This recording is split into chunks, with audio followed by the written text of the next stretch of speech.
یا بعد اما بعد فاعوذ باللہ من الشیطان الرجیم بسم اللہ الرحمن الرحیم۔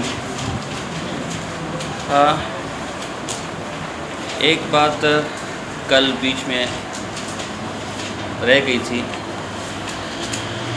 کہ بعض حضرات یہ اعتراض کرتے ہیں کہ شرع عقائد کے اندر ان فرق باطلہ کے عقائد یا نظریات کا ذکر ہے جو اب اس دور میں نہیں پائے جاتے،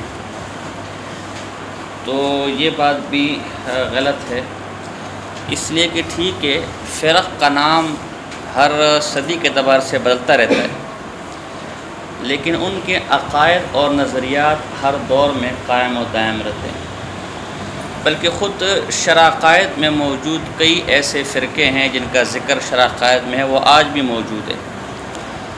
مثلا مجسمہ، ان کے جو تشبیہ کے عقائد ہیں آج بھی سلفیوں میں موجود ہے۔ معتزلہ خود فرقہ بھی موجود ہے، ہم نے کہا تھا شبلی نعمانی صاحب مرحوم عقائد میں معتزلی تھے، اس طرح عرب کے بھی بعض محققین معتزلی ہیں۔ اور معتزلہ کا ویسے تو ہم نے اصول خمسہ ان کے آپ کے سامنے ذکر کیے تھے، لیکن دراصل یہ تو خواہ مخواہ میں لوگوں کو دکھانے کے لیے اصول خمسہ ہیں۔ ان کے مذہب کی سب سے بڑا فساد وہ عقلیات تھا، عقل کے پیمانے پر شریعت کو تولنا ہے۔ حالانکہ ہم شروع سال میں بھی کہہ چکے ہیں کہ انسان کی عقل ناقص ہے، اس پر وہم غالب ہے۔ اگر ہم اس طرف نہ بھی جائیں، ہم نے اس کی ایک مثالیں بھی آپ کو سال کے شروع میں دی تھی کہ مثلا آپ دیکھیں کہ آپ کا دوست یار ہے، اس کے ساتھ آپ گپ شپ بھی لگاتے ہیں، بیٹھتے بھی ہیں، لیکن یہی دوست اگر آپ کا مر جائے اور کوئی آپ اس کے ساتھ رات گزارنے کا کہہ دے تو آپ کبھی بھی رات نہیں گزاریں گے اس کے ساتھ۔ یہ مثال ہم نے آپ کو سال کی شروع میں ذکر کی تھی۔ کچھ دن پہلے ایک منطقی صاحب کا میں درس سن رہا تھا، تو انہوں نے اس کو بڑے زبردست انداز میں بیان کیا، کہا سماع موتیٰ میں تو اختلاف ہے، کوئی کہتا ہے ہوتا ہے، کوئی کہتا ہے، لیکن مردے کے اٹھنے میں کسی کے اختلاف نہیں ہے۔ سبھی یہ کہتے ہیں کہ مردہ ایک دفعہ مر گیا تو یہ مرا ہوا ہے، اٹھے گا نہیں، لیکن اس کے باوجود بھی کوئی اس کے ساتھ رات گزارنے کو تیار ہے۔ یہ ایک اتفاقی مسئلہ ہے، کیوں کہ وہاں عقل پر یہ غالب آ گئی کہ یہ بھوت ہے، جن ہے، یہ کہ اٹھ کے مجھے کھا نہ جائے، یہ غالب آ گئی، تو اب وہ عقل نے کام، عقل ناقص ہے۔ اسی طرح ابھی اگر میں آپ کو کہوں کہ آپ دوڑیں یہاں سے، یہ جو ٹیبلوں کے بیچ میں جو راستہ ہے اس کو اور بھی تنگ کر دیں اور دوڑیں تو آپ اچھا خاصا دوڑنے لگ جائیں گے، لیکن اگر یہی میں آپ کو کہوں کہ جی مدرسے کی چھت کی جو دیوار ہے ذرا اس پہ پیدل چل کر دکھائیں تو آپ تیار، اور اگر ہو بھی گئے تو آدھی دیوار کے بعد چکر آنے شروع ہو جائیں گے آپ کو، کیوں کہ آپ نے عقل پر یہ غالب کر دی کہ میں دیوار سے نیچے گر جاؤں گا، وہ غالب ہے یہ عقل پر، عقل ناقص ہے۔ پھر آپ دیکھیے آپ نے دیگر حواس خمسہ جو ظاہر ہے اس کو دیکھ لیں، ان سب کی ایک حد ہے۔ اللہ نے آپ کو آنکھ دی ہے، اس آنکھ کی ایک حد ہے، آپ یہ نہیں کہ یہاں سے بیٹھ کے دنیا کے دوسرے کونے کو دیکھ سکتے، اس کی ایک حد ہے، اس کے بعد اس کی صلاحیت ختم ہو جاتی ہے، اس کا ادراک ختم ہو جاتا ہے۔ آپ کے کان ہے، اس کان کے سننے کا ایک پیمانہ ہے، ایک حد ہے۔ آج کی جدید سائنس کہتی ہے بہت تیز آواز ہوگی تو بھی نہیں سنائی جائے گی، فریکوینسی بولتے کیا بولتے ہیں، اور بہت کم وہ پانی ڈال کے اور ٹنگ، یہ ہم نے بھی کیا کہتے ہیں جناب، ہلاتے رہتے ہیں۔ سب سے مصیبت ہے کہ میرا میٹرک میں فزکس میں یہی آ گیا تھا کہتے ہیں نا، بہرحال یہ سب سے مشکل، اب تو نام بھی بھول گئے، کیا بولتے ہیں، ایکسپیریمنٹ بولتے کیا بولتے ہیں۔ تو بہت کم فریکوینسی ہوگی تو بھی نہیں سنائی دے گا، اور بہت زیادہ فریکوینسی ہوگی تو بھی نہیں سنائی دے گا، اس کی ایک حد ہے۔ دیکھو سونے کی بھی ایک حد ہے کہ اب کوئی آدمی بیٹھے بولے بھائی مجھے تو بدبو آ رہی، کیوں کہ وہ جو ہے نا نیو کراچی کے اندر ندی بہہ رہی ہے، تو بھائی اس کی بدبو نہیں ہے بلکہ تیرے ناک میں کچھ لگا ہوا ہے کہتے ہیں نا، اس کی ایک حد ہے، اتنی دور کی کہاں سے بو یہ سونگ سکتا ہے کہتے ہیں۔ وہ الگ بات ہے کہ ہمارے ایک ناظم صاحب ماشاءاللہ گیٹ سے جو بھی چیز آتی ہے تو وہ اس کو سونگ لیتے ہیں کہتے ہیں نا تو کیا کہتے تو وہ طلبہ کو کہتے تو جیب میں چھپا کر لیا یا جو ہے نا بیگ میں چھپا کر لیا، ناظم صاحب کو اطلاع ہو جانی، اس نے عین وقت پر حاضر ہے، لہٰذا ہم پہلے سے دعوت دیتے ہیں کہ آج ہمارے کلاس میں ناشتہ یا جو بھی ہے آپ بھی تشریف لے آئیں کہتے جو ہے۔ تو بہرحال ایک حد ہے، اسی طرح عقل بھی ایک حادثہ ہے، اس کی بھی ایک حد ہے، یہ ہر چیز کو معلوم نہیں کر سکتی، ہر چیز کی تہ میں نہیں جا سکتی۔ اب جو اللہ کی ذات و صفات ہے، قیامت ہے، حیات برزخی ہے، جنت ہے، جہنم ہے، وہ اس دنیا سے ماورا ہے. یہ ہمارے حواس اس دنیا کا ادراک نہیں کر سکتی ایک حد کے بعد. تو جو اس دنیا سے ماورا کائنات ہے اس کا ادراک عقل کیسے کر لے، اس کو عقل سے کیسے معلوم کر لے. لہٰذا ان معاملات کو عقل اس کے لیے پیمانہ نہیں بنا سکتی، وہ عقل کے ماورا ہے. اگر عقل کے مطابق کوئی چیز آگے اچھی بات ہے، نہیں تو عقل پیمانہ نہیں ہے. ان معتزلہ کی بدبختی یہ ہوئی کہ انہوں نے ہر چیز کے لیے عقل کو پیمانہ بنا دیا. بھئی اللہ جب جسم سے پاک ہے تو دیکھنے کے لیے تو ہماری عقل یہ کہتی ہے کہ آنکھ کے سامنے ہو، محدود ہو، تو ہم اس کو اللہ کو کیسے دیکھیں گے. لہٰذا انہوں نے نصوص میں تعویلات شروع کر. اب یہی عقلیات کا فتنہ آج بھی موجود ہے. جدید سائنس ہو گیا، جدید اسکول ہو گیا، جدید کالج ہو گیا، جدید یونیورسٹی ہو گیا، وہ ہر چیز کو عقل کے پیمانے پر تولتی ہے. حتیٰ کہ نماز جیسی عبادت کے بارے میں وہ سوال کرتے ہیں، نماز کیوں فرض ہے، وضو کیوں فرض ہے، وضو میں کلی کیوں ہے، ناک میں پانی ڈالنا کیوں ہے. بات سمجھ آ رہی ہے؟ رمضان کیوں فرض کر دیا گیا. تو ان کی نظریات آج بھی موجود ہیں.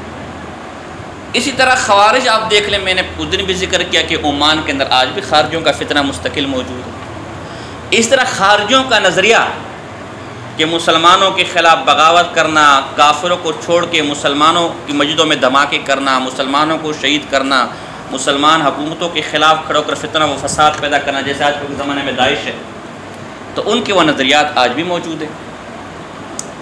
اسی طرح منکرین عذاب قبر، یہ معتزلہ کا عقیدہ اور یہ نظریہ آج بھی موجود ہے. اس طرح آپ شرع قید کی جو پہلی بحث ہے، پہلی اللہ کی ذات و صفات کو ثابت کرنا، یہ اس کا انکار آج جو سب سے بڑا فتنہ ہے، الہاد کا فتنہ ہے، اس کی بنیاد ہی اللہ کی ذات و صفات کا انکار ہے.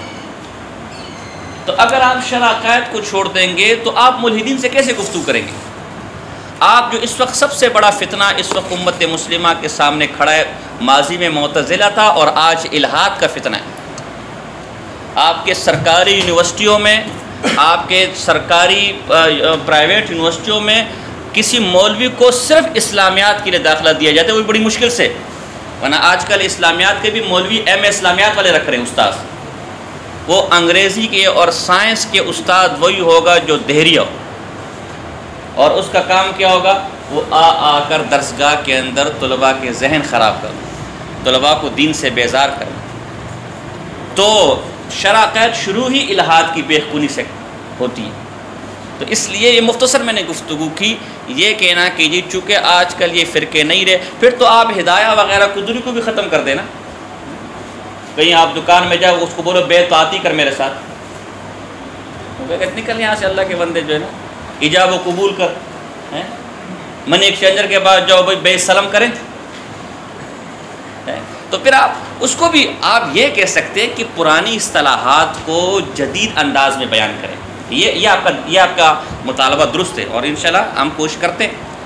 لیکن آپ قدیم علوم کی افادیت کا انکار کرتے تو پھر تو آپ کی ہدایہ کہیں بھی آپ پڑھتے جھگ مارتے ہیں، نہ استاد اسے منطبق کرتے ہیں مارکیٹ پر، اور نہ آپ کے اندر صلاحیت ہے کہ میں آپ سے کہوں کہ ابھی جو دکان میں آپ جا کر موبائل خرید کے لے کر آؤ گے، موبائل کے ساتھ چارجر بھی ڈبے میں ملے گا اور کانوں والا چیز بھی ہینڈ فری بھی ڈبے میں ملے گا، جو ہے نا، یہ کون سی بے؟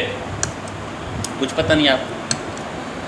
تو اب تلاوت کو آج اگر انگریز نہیں جانتا تو اس کو انگریزی میں ہم بتائیں گے، لیکن تلاوت کے افادیت کا انکار تو نہیں کر سکتے، تلاوت کے لفظ کا انکار تو آپ نہیں کر سکتے.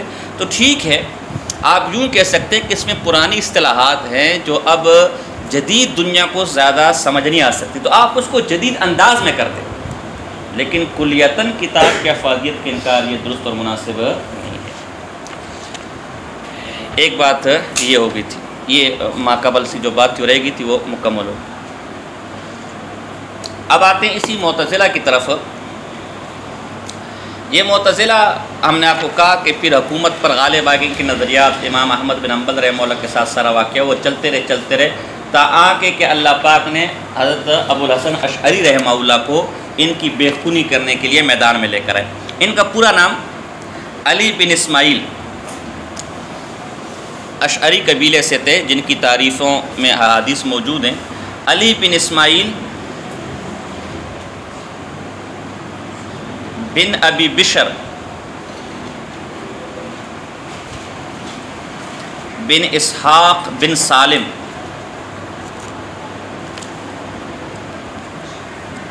بن اسماعیل بن عبداللہ بن قیس اشعری رضی اللہ تعالی عنہ، بشر بن اسحاق بن سالم بن اسماعیل بن عبداللہ بن قیس الاشعری رضی اللہ تعالیٰ عنہ، 267 ہجری ان کی تاریخ پیدائش ہے اور 324 ہجری ان کی تاریخ وفات ہے، شیخ ابو الحسن اشعری رحمہ اللہ کی۔ یہاں آپ کے شارح نے ابو علی جبائی، یہ جبا اس کے رہنے والے تھے، اسی مناسبت سے جبائی کہلاتے ہیں۔ ان کا نام تھا محمد بن عبد الوہاب بن سلام، یہ ابو علی جبائی جو معتزلی ہے، محمد بن عبد الوہاب بن سلام، 235 ہجری تاریخ پیدائش ہے اور 303 ہجری تاریخ وفات ہے۔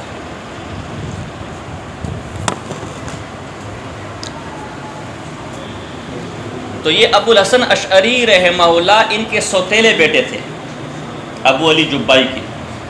ابو الحسن اشعری رحمہ اللہ کی والدہ ان کے نکاح میں تھی، دوسرے نکاح میں، ابو علی جبائی۔ یہ ابو علی جبائی بڑا زبردست قسم کا منطقی، فلسفی، ادیب، کلامی، معتزلہ کا زبردست متکلم تھا، بڑا ذہین و فتین آدمی تھا، لیکن اللہ کی شان اس کے پاس زبان نہیں تھی،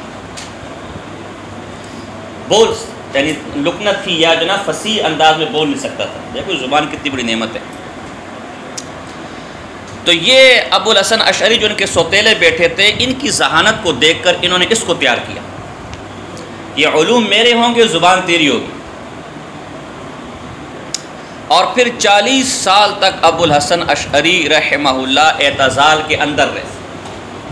ابو علی جبائی کو جو بھی مناظرے کا چیلنج دیتا تھا تو وہ ابو الحسن اشعری کو کتاب وغیرہ تو تحریر تو خود تیار کر لیتے تھے، لیکن مناظرہ کے لیے ابو الحسن اشعری رحمہ اللہ کو بھیجتے تھے کہ یہ میرا نائب ہے، اس سے مناظرہ کرو۔ ان کا توتی بولتا تھا، 40 سال تک یہ اعتزال میں رہے۔ یہاں شارح عقائد نے ان کا اور ان کے ان سوتیلے والد صاحب کے مناظرہ ذکر کیا ہے، یہ ان کے رجوع الی الحق کے اسباب میں سے ایک سبب ہے، لیکن بنیادی سبب نہیں ہے۔ بس اللہ نے جس سے کام لینا ہوتا ہے، فرعون کے گھر میں موسیٰ علیہ السلام کی پرورش کرتے ہوئے۔ ابو الحسن اشعری رحمہ اللہ فرماتے ہیں، خود تبیین الکذب المفتری فیما نسب الی الامام الاشعری، حافظ الدین والدنیا علامہ ابن عساکر رحمہ اللہ کی کتاب ہے، اس کا انشاءاللہ بھی کچھ دیر میں ہم آپ کو دیدار کرائیں گے۔ اس میں بڑی تفصیل کے ساتھ صفحہ نمبر 134 سے لے کر 144 تک ان کی توبہ کا ذکر کیا ہے۔ یہ کہتے ہیں کہ میں اپنے استاذ پر، ابو علی جبائی جو میرے استاذ بھی تھے، ان پر مختلف اوقات میں اعتراضات کرتا تھا، میرے اشکالات میرے ذہن میں آتے تھے، لیکن کوئی تسلی بخش جواب مجھے نہیں ملتا تھا۔ تو میرے دل میں ایک کھٹکا اپنے مذہب کے بارے میں رہتا تھا، لیکن بعد چونکہ ظاہر بچپن کا مذہب تھا، بچپن سے مجھے اسی مذہب پر پالا گیا تھا، اس سے رجوع کرنا ذرا مشکل ہوتا ہے۔ تاآ کہ میں نے نبی اکرم صلی اللہ علیہ وسلم کو خواب میں دیکھا، اور حضور علیہ السلام نے مجھ سے فرمایا کہ وہ وقت کب آئے گا جب تو میری سنتوں پر عمل کرے گا، تو میری سنتوں پر چل، میرے طریقے پر چل، یا عقلیات کو چھوڑ دے۔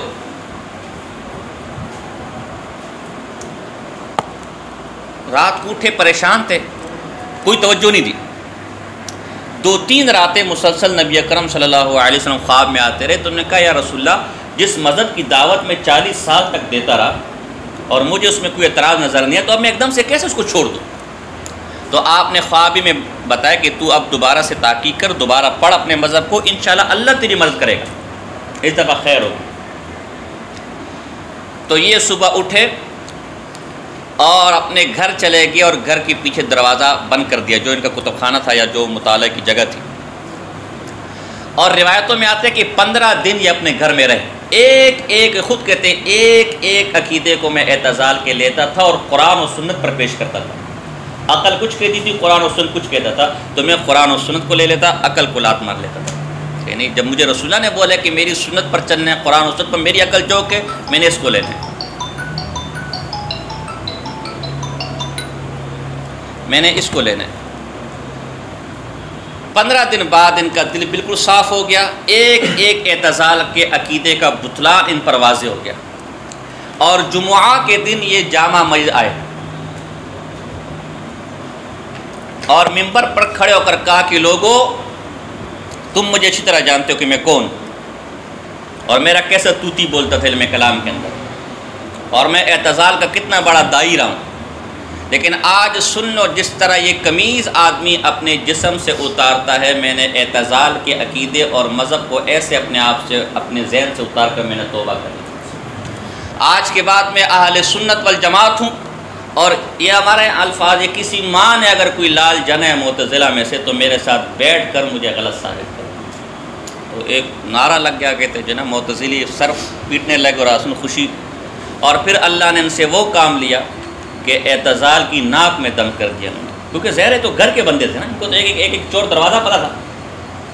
ان کے بارے میں تبیین الکذب المفتری کے اندر آتا ہے کہ ایک شیخ تھے ابو عبداللہ بن خفیف، ان سے ملنے کے لیے آئے، تو کہا میں ان کی مجلس میں حاضر ہوا، 10 معتزلی سامنے بیٹھے ہوئے تھے اور یہ اکیلے ایک تھے۔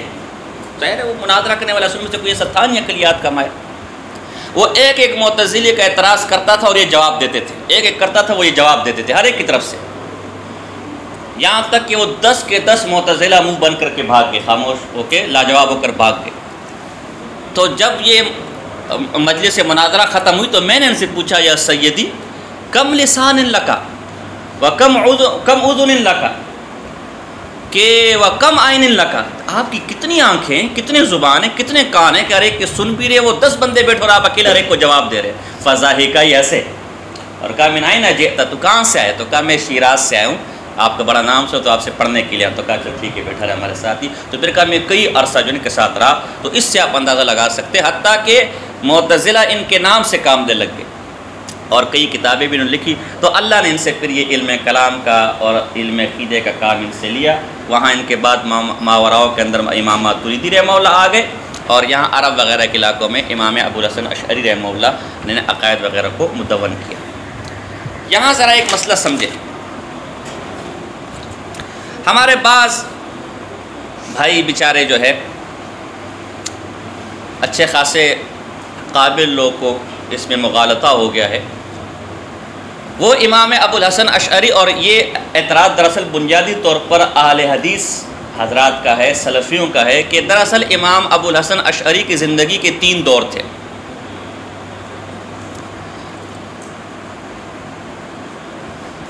ایک دور میں یہ پکے معتزلی تھے، دوسرے دور میں معاذاللہ یہ فوٹو سٹیٹ سنی تھے، الیاذ باللہ 2 نمبر سنی تھا، اور پھر آخر عمر میں پکے ٹکے سنی ہو کر پھر کتاب العلم انہوں نے لکھی۔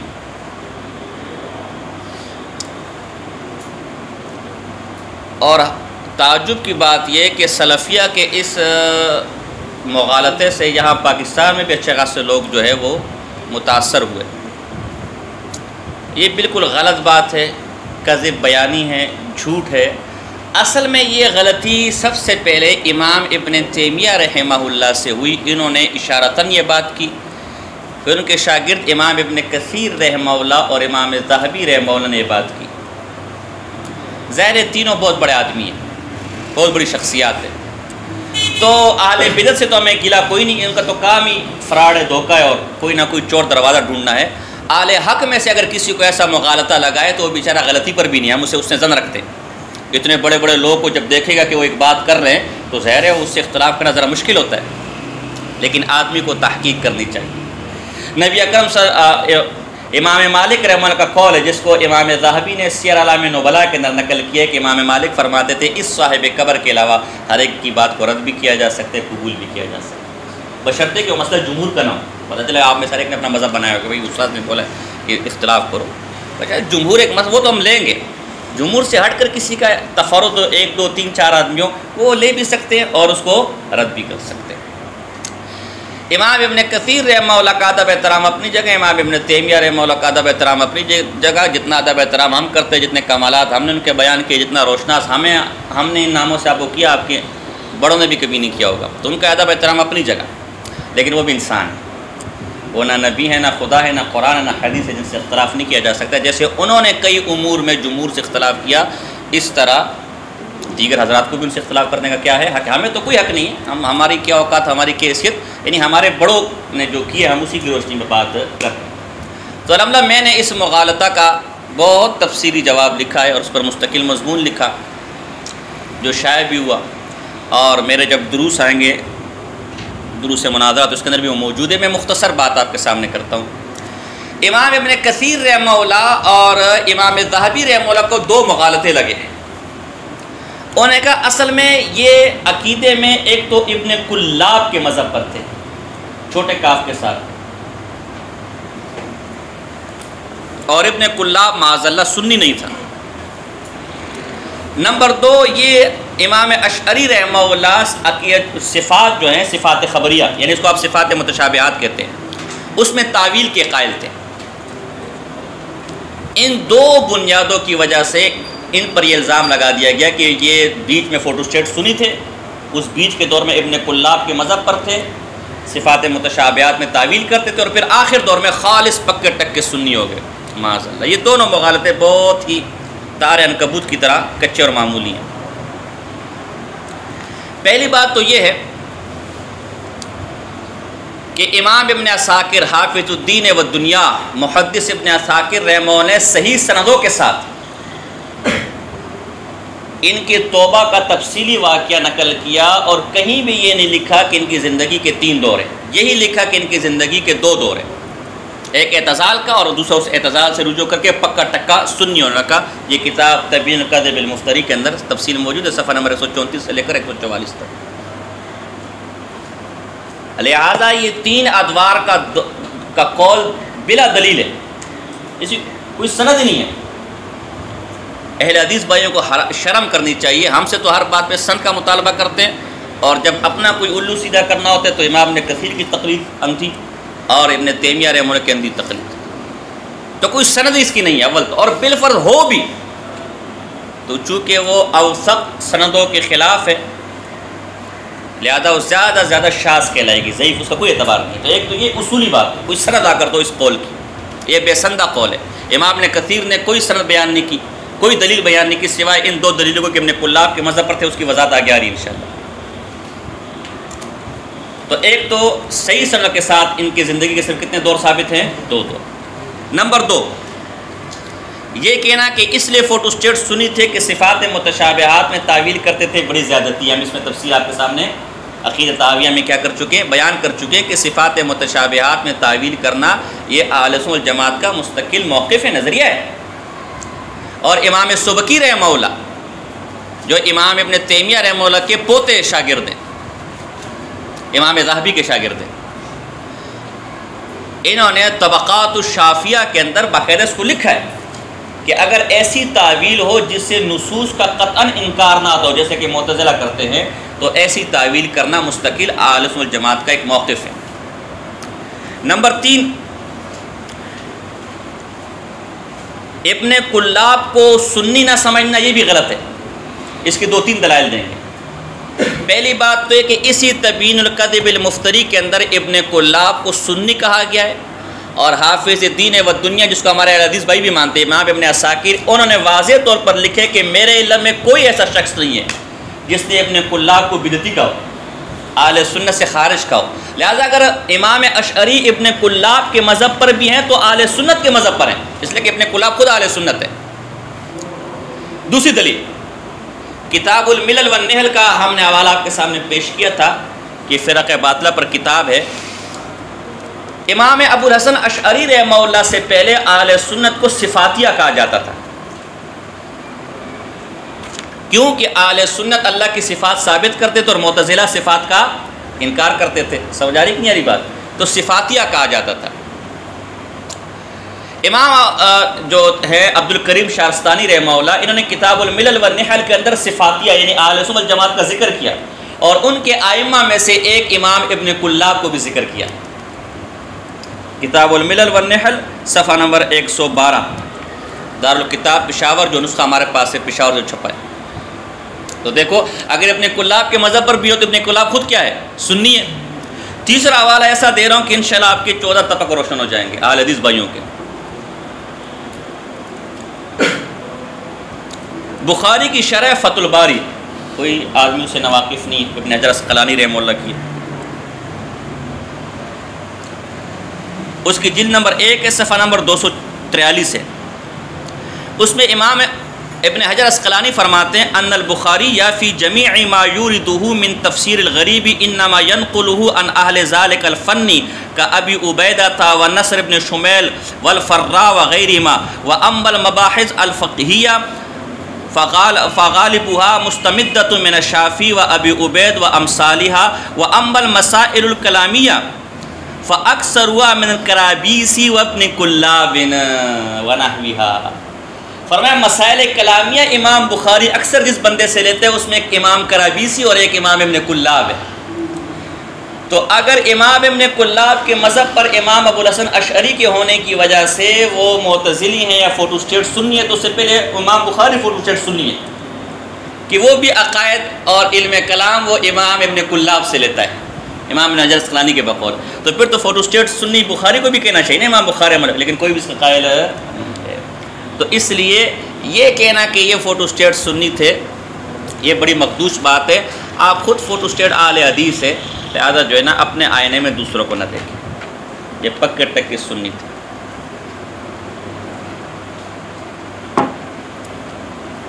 باقی امام ابو الحسن اشعری رحمہ اللہ کا اگر آپ نے تفصیلی تذکرہ دیکھنا ہو تو یہ کتاب ہے امام ابن عساکر رحمہ اللہ کی دمشقی، جس کا بار بار میں ذکر کروں، تبیین الکذب المفتری. اس کے بارے میں امام سبکی رحمہ اللہ فرماتے ہیں کہ جس نے یہ کتاب نہیں پڑھی اس کے سنی ہونے میں مجھے شک ہے. اور الحمدللہ آپ سمیت اس پورے علاقے میں شاید ہی کس نے پڑھی ہو سوائے ہمارے شاگرد مولوی یونس کے. تو آپ سب کی سنی ہونے میں اتنے بڑے حافظ کو شک ہے امام سبکی کو کہ آپ پتہ نہیں سنی ہے کہ نہیں. سنی کے لیے اس کتاب کا مطالعہ لازم کے درجے میں. تو یہ ہمارے پاس تو خیر بیروت کا اپنا دمشق کا نسخہ ہے، 4,500 کا میں ملا تھا. ابھی مردان سے بھی چھپ گیا ہے، 500 550 کا یا 400 500 کا بھی نوٹون سے مل جاتا ہے. تو ان کے تفصیلی حالات، کمالات، ان کے شاگردوں کا تذکرہ، مشہور اشعری ائمہ جو ہیں ان کی کتب جو ہے، بنیادی ان کے عقائد جو ہیں وہ سب دیکھنے کے لیے بہت بہترین کتاب ہے. اس کا چلے آپ نے فی الحال مطالعہ تو نہیں کیا لیکن زیارت کر لے تاکہ کہہ سکے بھئی نہیں ہم نے کتاب دیکھی ہے، ہم نے کتاب. تو یہ کتاب ہے اور اس کا ہم نے مطالعہ بھی کیا. قریباً ہماری ہر کتاب کا یہ حال ہے، اس کا ہم نے مطالعہ بھی کیا ہے. تو یہ نہیں کہ آپ بولے کہ ہم نے صرف الماری میں رکھنے کے لیے کتابیں رکھی ہوئی ہیں. تو یہ اگر آپ پڑھنا چاہیں اس کا آپ مطالعہ کر سکتے ہیں. تو اب ذرا دیکھیں، اب ہماری بات مکمل ہوگی ہے، بس آپ چلتے چلے جائیں گے. فرماتے وذالک ان رئیسہم واصل بن عطاء اعتزل عن مجلس الحسن البصری رحمہ اللہ تعالی یقرر ان مرتکب الکبیرۃ لیس بمؤمن ولا کافر ویثبت المنزلۃ بین المنزلتین. یہ بات ہوگی ٹھیک ہے نا. فقال الحسن البصری قد اعتزل عنا فسم المعتزلۃ وهم سموا انفسهم اصحاب العدل والتوحید. ان کا نام اس طرح سے معتزلہ رکھ دیا گیا اور یہ اپنے آپ کو عام طور پر کیا کہتے تھے؟ اصحاب العدل والتوحید. جیسے بدعتی اپنے آپ کو پکا سنی کہتے، تو یہ بھی اپنے آپ کو کیا کہتے تھے؟ اور پتنگڑ ٹماٹر والا اپنے آپ کو کیا کہتے ہیں؟ پکا اہل حدیث کا کہتے جو ہے نا. بہرحال ایک اپنا مذہب ہے. تو یہ اصحاب العدل والتوحید اپنے آپ کو کہتے تھے. کیوں؟ کہ ان کا نظریہ یہ تھا کہ جس آدمی نے نیک کام کیے اسے ہر حال میں جنت میں جانا ہے. اللہ پر واجب ہے کہ اسے جنت میں لے کر جائے، اللہ اسے جہنم میں نہیں ڈال سکتا. اور جس نے گناہ کیے ہیں اس کا ٹھکانہ جہنم میں، اللہ نے اس کے لیے جہنم کا وعدہ کیا، لہذا اللہ پر واجب ہے کہ وہ کہاں جائے گا؟ جہنم میں. اللہ اسے جنت میں نہیں ڈال سکتا، اس کو اختیار ہی نہیں. ہم کہتے ایسا ہی ہوگا، جو نیک کار ہو کہاں جائے گا؟ جنت میں، اور جو بدکار ہے کہاں جائے گا؟ ایسا ہی ہوگا. لیکن اللہ پر کوئی چیز واجب، تو اس اعتبار سے اپنے آپ کو اصحاب عدل کہتے ہیں کہ ہماری بات عدل کے مطابق ہے کہ جس نے محنت کی مزدوری اسی کو ملے گی. اور اصحاب التوحید اپنے آپ کو کیوں کہتے تھے؟ کہ دیکھو ہم تو اتنے بڑے موحد ہیں، اتنے بڑے توحید پرست ہیں کہ اللہ کی صفات ہی کیا کر دیا؟ انکار کر دیا. یہ ہر چیز کو ایک لمٹ میں رکھنا چاہیے. ہم تو اتنے بڑے توحیدی ہیں کہ حضور کی صفات ہی کا انکار کر دو، جو اللہ نے کمالات دیے. اتنے بڑے توحیدی ہیں کہ کرامات کی انکار کر دو. اتنے بڑے توحیدی کہ عذاب قبر کی اس طرح سے کیا کر دو انکار. تو اتنا یہ توحید اللہ کو منظور نہیں ہے. توحید وہ منظور ہے, سنت وہ منظور ہے جس پر دلیل ہو. بس تو یہ معتزلہ والی توحید ہے. ایسی توحید جیسے معتزلہ کی توحید اللہ کے یہاں مقبول نہیں, اس طرح آپ کی توحید بھی اللہ کے یہاں مقبول نہیں. انشاءاللہ کر لیں گے, جب موقع آئے گا تو آپ کی توحید کے بھی جو ہے وہ ہم کھال وال بال وال سارے دیکھ لیں گے کتنے پانی میں ہیں. تو لقولہم بوجوب ثواب المطیع و عقاب العاصی علی اللہ تعالی, کیوں کہ وہ نیکوکاروں کو ثواب, نیکوکاروں کے لیے ثواب اور گنہگاروں کے لیے عذاب اللہ پر کیا سمجھتے تھے, واجب. ان کا یہ قول تھا. وَنَفْيِ صِفَاتِ الْقَدِيمَةِ عَنْهُ, اور اللہ سے کیا کرتے تھے, صفات قدیمہ کا انکار کرتے تھے. ثُمَّ إِنَّهُمْ تَوَغَّلُوا فِي عِلْمِ الْكَلَامِ اَيْ تَعَمَّقُوا, پھر انہوں نے علم کلام میں بہت زیادہ توغل کیا, بہت زیادہ. ہر چیز کو ایک حد پہ رکھو نا, ایک حد سے زیادہ بڑھانا نہیں چاہیے. علوم عالیہ ہے مطلب, یعنی علم کلام کی جو اصول ہے, علم کلام نفس تو خیر علوم عالیہ ہے, اس کے جو اصول ہے, قواعد ہے, اتنا توغل نہیں کرنا چاہیے. ایک جیسے منطق ہے, ایک حد تک آپ اس کو پڑھیں, یہ قرآن و حدیث پہ اپنے عقائد کے استقدام اس سے کر سکے تو اس حد تک ٹھیک ہے. اور اتنا زیادہ توغل کرنا کہ بالکل ہی آپ, جیسے کہ وہ ایک منطقی کے بارے میں آتا ہے, ہم نے سنا ایک منطقی استاد سے کہ وہ ایک صاحب تھے, انہوں نے منطق میں بہت زیادہ توغل کیا, بہت زیادہ غور و فکر کیا, منطق کے علاوہ کچھ اور پڑھا ہی نہیں انہوں نے. تو ایک جگہ سفر پر جانا ہوا, عصر کی نماز کا وقت ہوا, تو ظاہر شاگرد بیچارے, مردین بیچارے ساتھ, تو کہتے سب سے بڑا مولوی منطقی تو یہی ہے, خاص کر جب وہ بھی کوئٹہ کے یا پشاور کے, تو ان کے نزدیک تو امام بخاری سے بڑا جو ہے وہ حمداللہ ہوگا, سلم والا ہوگا کہتے جو نا, قطبی والا ہوگا کہتے جو نا. تو انہوں نے کہا نماز آپ ہی پڑھائیں, آپ ہمارے بڑے بزرگ استاد, نماز آپ پڑھائیں. تو اس نے عصر کی 4 رکعت پڑھا دی سفر کے اندر. اب اس بیچارے کو پتہ ہی نہیں تھا. تو جب نماز مکمل ہوگی تو طلباء شاگردوں مردوں نے کہا سفر میں تو نماز میں قصر نہیں ہوتی, تو 2 قصر ہو جائے گی نا. اب وہ سمجھ گیا کہ میں نے بھڑ تو مار دی ہے, کام تو میں نے غلط کر دیا, کیا کروں. اس نے کہا بات تو ٹھیک ہے, لیکن پہلے یہ بتاؤ قصر حقیقی ہوتی ہے, قصر اضافی ہوتی ہے. یہ جو ہم نے پڑھنا ہے قصر حقیقی پڑھنا ہے یا قصر دروس البلاغہ والا, مسلمانی والا, یہ قصر حقیقی پڑھنا ہے یا قصر اضافی. اب بیچارے طلباء عوام کیا جانے قصر حقیقی قصر اضافی کیا, وہ ساری جو پڑھا ہے آمین کا کہتے ہیں جو نا, ولز وال کا کہتے ہیں جو ہے نا, بات سمجھ آ رہی کہ نہیں. ہاں, تو ان معتزلہ نے بھی علم کلام میں اتنا توغل کیا کہ اصل جو عقائد تھی اسی کا کیا کر دیا, تعویل یا انکار کر دیا.